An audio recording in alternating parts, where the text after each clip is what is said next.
This is Nessyp of Okay. Nessyp Entertainment, and I have such a great treat for you guys this afternoon. I am here with Marques, Mm-hmm. aka Omaka. Mm-hmm. I get that Mm-hmm. right? We're, Yep. we're so excited. We are so excited. Okay, so Mm-hmm. Omaka, tell us a little bit about yourself. I, I'll start by just giving you the journey from the beginning, but not too long. So Okay. basically, I'm someone who came from a very rough background. A big family, a large family of 8 children. I'm the second oldest of eight. Wow. Two boys, 6 girls, and I grew up in Buffalo, New York. Hmm. Came down to Florida when I was 16 with my family, and Okay. we started a new life here. And the road that was has been paved for me was not an easy road. I went through some rough trials in my life Hmm. where I was caught up in the system, the penitentiary system, I would say the juvenile system, and it led me to basically being a broken a broken man, a young man, simply because I had my father was my biological father wasn't in my life, and my stepfather he was there, but my stepfather wasn't really active with me as far as the role playing as a Okay. father, and it led me on a journey to discovering what my purpose was. But the path that it took me on was the wrong path. I was hanging with friends, people that my mom always warned me about, Hmm. and I ended up incarcerated because of it, because I was getting in so much trouble with the law. The you know My mom kind of got fed up of me being the outcast or the black sheep of the family, and I left home when I was 17 years old. Went on about my life and started selling drugs, immersed myself in gang activity, Hmm. um, street life, and that took me, you know, to early childhood pregnancy, teenage pregnancy. Okay. Became a father early in my life, um, and that took me just down the path of destruction, ruining Wow. myself, self sabotage, Wow. if you would say. Okay. Uh, I could start, with that piece and just give you how life wasn't as easy for me, and then I could tell you about the other side that where it turned around for me when I went through a tragic situation in my life. And 2006, I lost my son. He was 4 months old. He Oh. perished away in a house fire on Christmas night, and that was the beginning of the end for me. That meaning what was happening to me up to that point, Hmm. I no longer desired to continue to do because it was not conducive. It wasn't getting me anywhere.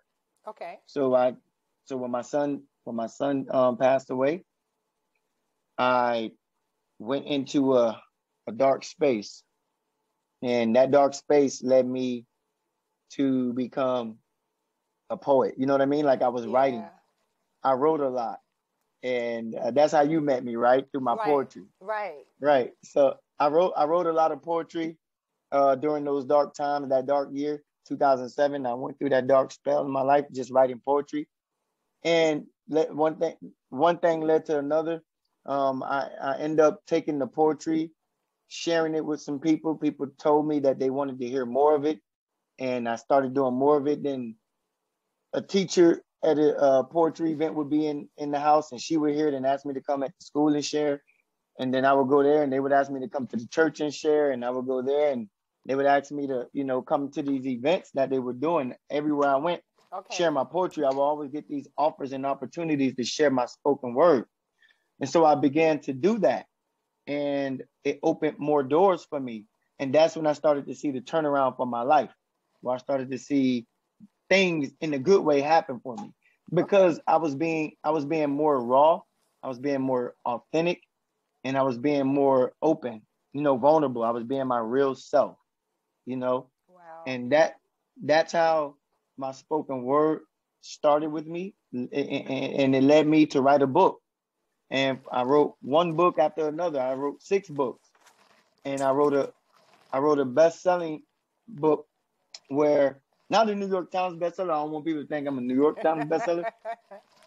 I say bestseller because it was my best-selling book, and I sold over 3,000 something copies internationally and nationally. And I started to share how I got out of that dark space in my book. And that opened doors for me to do talks. And I started doing talks.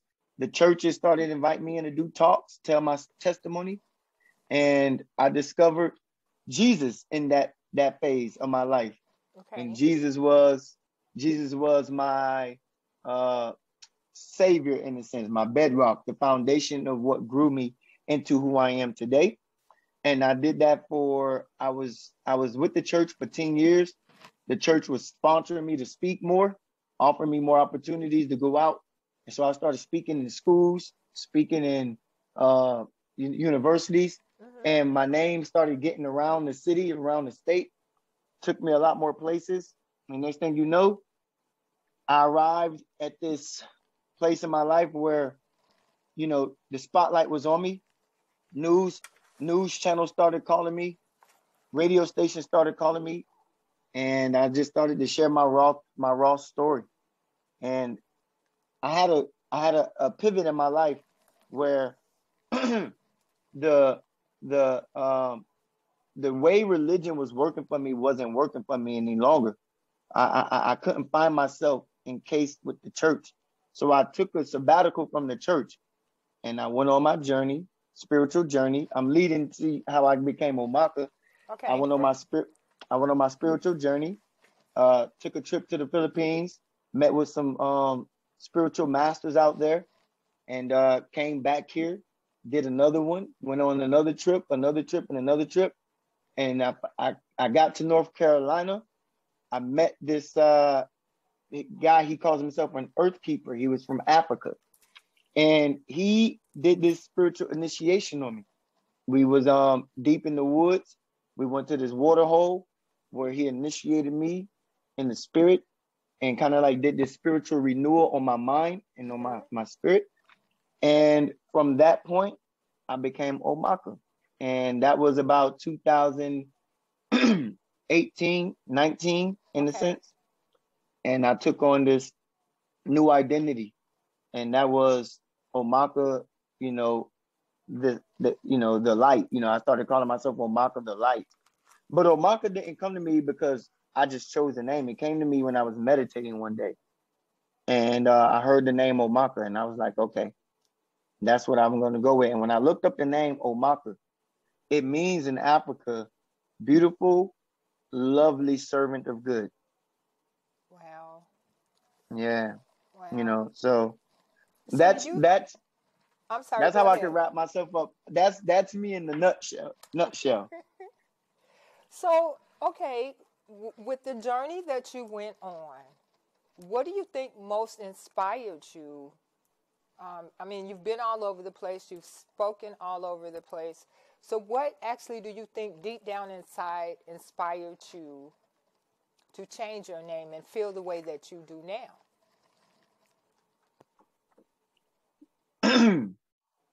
When I was sitting contemplating whether if I wanted to walk away from the church, because I you probably heard this term, church hurt.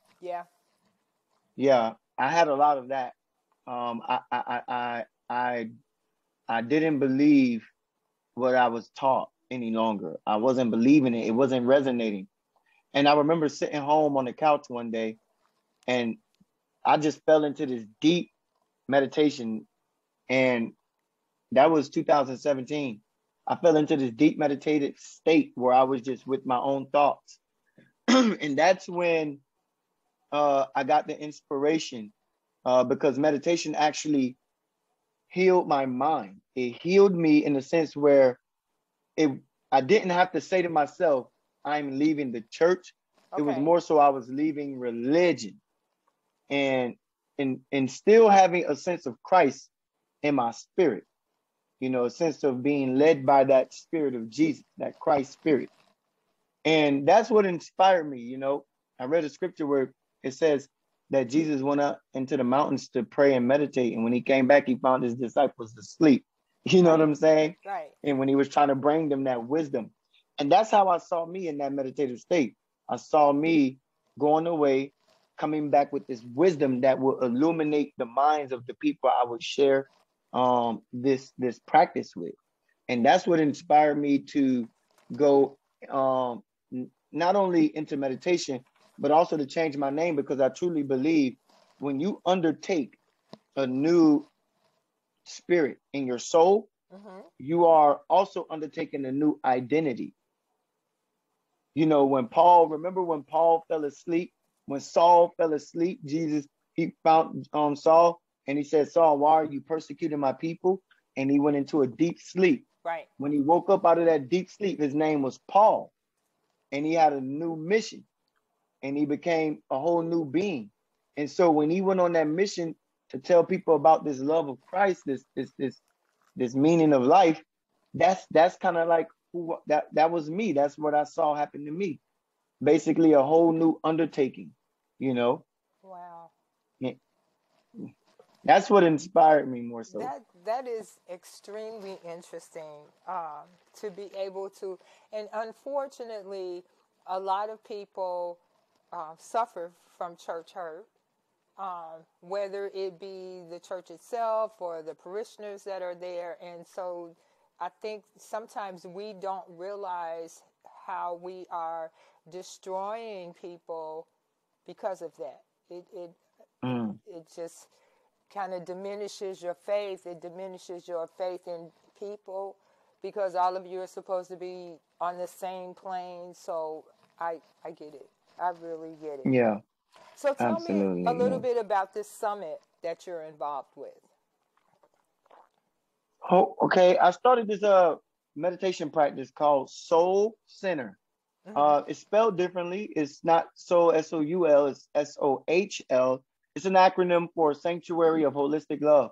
I truly believe that we ourselves are our greatest savior. And I mean that in the sense of we can heal our mind, we can heal our emotional traumas, like I did.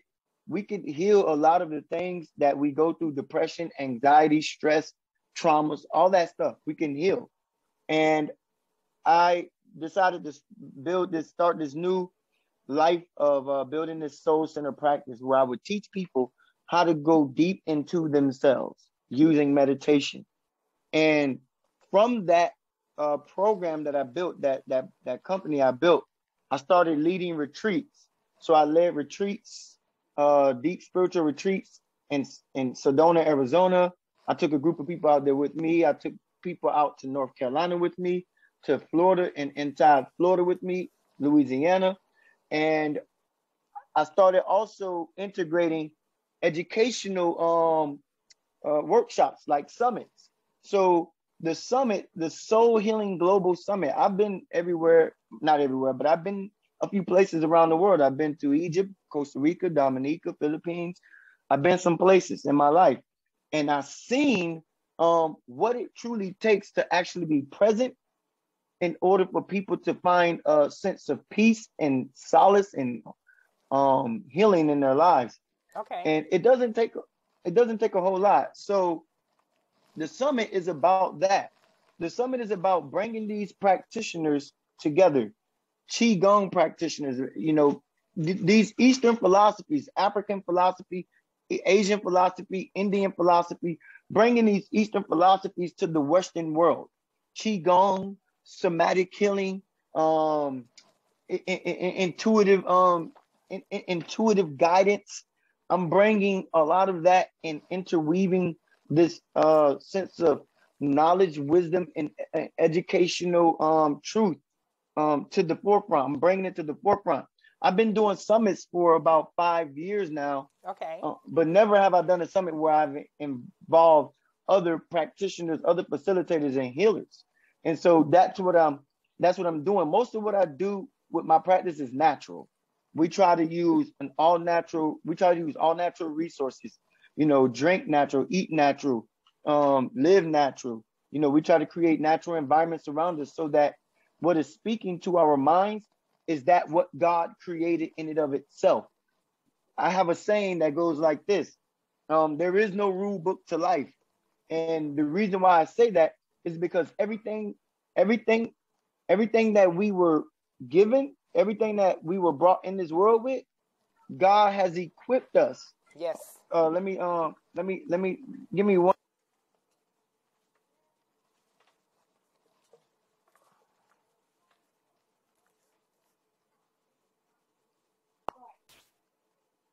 So I believe everything that we were brought into this world to do was to everything that we were brought in this world with, we have equipped with us. God equipped us with everything we need.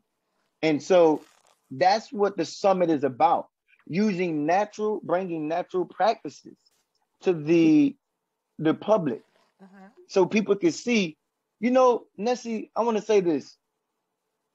We have an issue in this country with diabetes on the rise, heart disease on the rise, immune disease on the rise, especially because of COVID. We have a epidemic on the rise of sick people. The country feeds off of sick people. And so I found a natural way where we could heal ourselves through the mind, through the spirit, through our emotional cells, our biology, through our physiology. I bring these to the forefront using natural holistic practices. Nothing woo-woo about it. It's just natural. It's just a natural way. We choose not to involve medical pills, pharmaceutical prescription. We choose not to involve these things simply because we know the work that it takes to heal us is the work that is already here. It's already here. And I've discovered these things traveling around the world, bringing these practices and teachings back to the Western world. So now I put the summit together. I call it Soul Healing Global Summit for a reason, because these practices, what I'm bringing is global. It doesn't come from just me. It comes from what I've learned from other people, master teachers, educators, practitioners. And that's what I'm bringing to the Soul Healing Global Summit. Okay. So do you have an idea of when this is going to take place yet? Yeah, it's already been formulated. We already doing promotions on it right now. Okay. It's going to be taking place July 2nd from 10 to 4. And it's going to be at today's church, which is 2114 54th Avenue North. 2114 54th Avenue North. Is that in St. Pete? Yep. Yes, that's in St. Pete. Avenue North in St. Pete. Yep. Mm-hmm. Wow. That just sounds really interesting. So, okay, say that someone was talking to you and really interested in what you were doing. What advice would you give, say, a person that's suffering from depression? And earlier you had mentioned that, God gives us everything that we needed. Everything is there. It's just a matter of how we use that and sometimes how we abuse that. So what advice would you tell a person to do if they come and said, I'm really having an issue with depression? I mean, there's so many things going on in this world, and it's really hard sometimes for some people to have a stable mental state. You know what I mean? So what would you tell them? I would definitely say to what I would offer people whenever I get clients to come to me like that. I always offer them the holistic way first before they go to it. And most people that come to me try to avoid doctors. They try to avoid psychiatric help. Okay. And so meditation to me, I built my practice off of 5 pillars. I call them the 5 laws of holistics: meditation, fitness, nature, nutrition, and arts. These 5 pillars are what I've designed for myself and use as a healing modality, as healing practices. I tell people, whenever people are going through depression, I say, number one, you gotta get still. You gotta become still. Because that's what's causing our depression. What is causing depression is us believing that we have to be and become what the world says, what society says. Okay. And so we have to get still. We have to get still to learn who we are first, so that we can accept who we are and put that magic out in the world, so that we don't have to feel trapped and encased with becoming. And I tell people, don't become, just be. You are already what you need to become. Just be that. And so my focus with people going through depression, stress, anxiety, I say get still first before you get moving. Get still. Hear from yourself. Hear from your thoughts. Meditate, even if you don't know what that is, because a lot of people don't know how to do that. Okay. I say just get still. Take a moment for yourself to just do nothing. And a lot of people say, well, that's going to ramp up. That's going to make me even more depressed sitting in. No, it's going to make you realize what thoughts are coming in and where those thoughts are coming from. Are those thoughts you projecting them on yourself? Are those thoughts society is projecting onto you? Wow. So I always tell people, number one, get still before you get moving. And then we go into fitness, which is the portion where you get moving. Start integrating yourself back into your body. Get to know your body by moving your body. Get to know what works for you. Get to know, and I always tell people, fitness is not just exercise at the gym, but it's also exercising your truth and lifting your voice, speaking that, sharing, what you need from whoever you're with. If it's a relationship, if it's a partnership, if it's a business relationship, exercise that. Lift your voice up. Don't just go lifting weights. Don't just go exercising your body, but exercise your truth and lift your voice. Okay. And I also tell people, get back into nature. Go back to nature. Get yourself cleansed through a silent practice. A silent practice is listening from the environment around you through nature. Take a walk in the park. Sit at the park. Go to the beach. Dip your toes in the beach or in the sand. Get yourself back planted and rooted. The Bible says that that we were created from the dust, from the earth. Right. That God created man from the dust of the earth. So we come from nature. And so we must go back to nature to get our healing. And science proved this in so many ways, that nature is a great benefactor in healing us. And then I tell people to get their physiology back in harmony with themselves, eat right, get back into, their biology, get back into nutrition, start eating natural and organic foods, start drinking water, do more of these things to heal you, so that your depression will go away when you do these things. I can promise you this. And then I talk about the arts, where I want people to start using their natural born gift more often than, because what makes us depressed a lot of the times, 99%, what? The workplace. Right. The workplace causes us to be depressed. So tap back into your natural gift. Use the arts, writing, journaling, painting, poetry, music, dance, whatever it is, sculpting, pottery, whatever you are good at, haircut or makeup or whatever design, fashion design. Get creative. Get back using your creative self, so that people can begin to start experiencing a more authentic version of you. And that's going to start raising the dopamine and serotonin, releasing more serotonin in your brain, so that you feel good about yourself. You feel better about yourself. Wow, that's awesome. Okay, so tell me, as far as like social media and how we can have access to the books that you've written. They can go to soulcenter.com, www.sohlcenter.com, and they can go there to my shop and order books from me. I have merchandise there like T-shirts and all that other good stuff. And people can find me on Instagram at Omaka Zhenji, and that is OMAKAZHENJI, Omaka Zhenji, and on Instagram. And they can also follow Soul Center on Instagram, Soul Center on Facebook, Soul Center on YouTube, Soul Center on Twitter. Okay. All those links are available as well. And they can get easy access when they just visit my website because I have all those links there. That is awesome. You have been such a delight having this conversation. I have learned quite a bit just talking to you, and I think for me that's the whole purpose, to get people to think and to pay attention to things that they're not aware that are going on or that they have access to.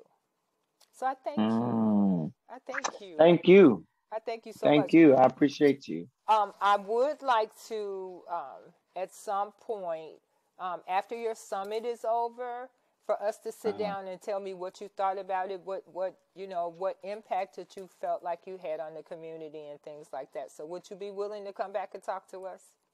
Absolutely. Absolutely. And I'll be in my studio for it, my center for it, so you can have a better life. Because this to me is not. I didn't mind. I love doing the interview, but I am more, professional than this when it comes to doing anything regarding podcast interviews, anything like that. I have a whole setup where my background looks a lot better than this. Okay, so see, we're not even worried about the background. We got the gist, and this was all genuine and all natural. So we don't always need fancy backgrounds. We don't necessarily need that. I appreciate in what we're doing. You know what? You're so right. And I just want to say thank you for this opportunity. Thank you for following up with me and allowing me to share bits and pieces of myself. And going forth, I would definitely like to continue to keep you in the loop as far as events that I do. Please. And, I also have a podcast as well that I might, I want to get you on and interview you and what you do with your podcast show. Everybody says that. You guys don't want to interview me. No, but okay. I'm really hoping that when you come back, we will have time in order for you to share some of your poetry. I mean, we find out about you and we know what you're doing and what you're. But just because I think it was In the Mirror. Is that the poem that you did? Yeah, no, it was called Dear God. Dear God. But it had to do with the mirror. I remember that. Yeah, it did. Yep.